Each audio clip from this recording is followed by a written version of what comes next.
Ce matin, Guy, vous nous parlez donc de pompes. Oui, ils sont de plus en plus nombreux à se filmer en train de faire des pompes et à partager la vidéo sur le web. 22 pompes exactement pendant 22 jours. Ce défi vient des États-Unis, c'est le 22 Push-Up Challenge.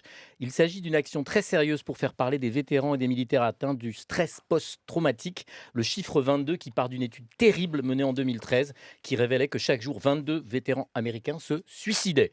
Alors, on n'est pas à ce chiffre catastrophique en France, mais on a aussi des militaires touchés par ce syndrome post-traumatique.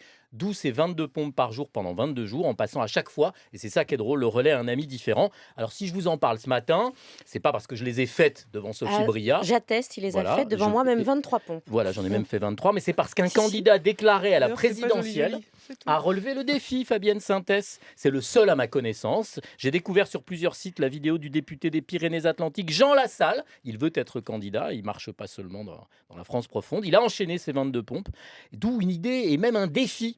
Si tous les candidats à la présidentielle soutenaient eux aussi nos vétérans, et en plus, au-delà de la bonne cause, on pourrait mesurer comme ça leur état de forme. C'est que 22 pompes de suite, j'en connais qui n'y arriveront pas, mais autour de cette table, vous voulez pas commencer, Emmanuel, à les faire Non, là c'est mal Bon. parti déjà. Et puis ça pourrait être très drôle. Imaginez Nicolas Sarkozy, lui il est sportif, il enchaîne ses 22 pompes, et puis à la fin de la série, face caméra, il se redresse et puis il dit: à toi Alain, vas-y, fais-nous voir comment tu les fais tes 22 pompes. Alain c'est Juppé. Hein. Oh, vous Bon, le faites écoutez, bien. on imite comme on peut. Hein.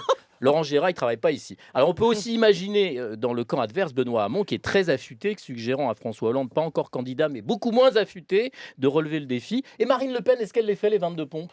Et Philippe Poutou, je demande à voir. Le Conseil constitutionnel devrait rendre les 22 pompes pour nos vétérans obligatoires, comme les 500 signatures. D'où votre dicton du jour, Guy. À la Saint-Bruno, le maire peut-être, pour soutenir nos vétérans, les candidats à la présidentielle vont se muscler les pectoraux.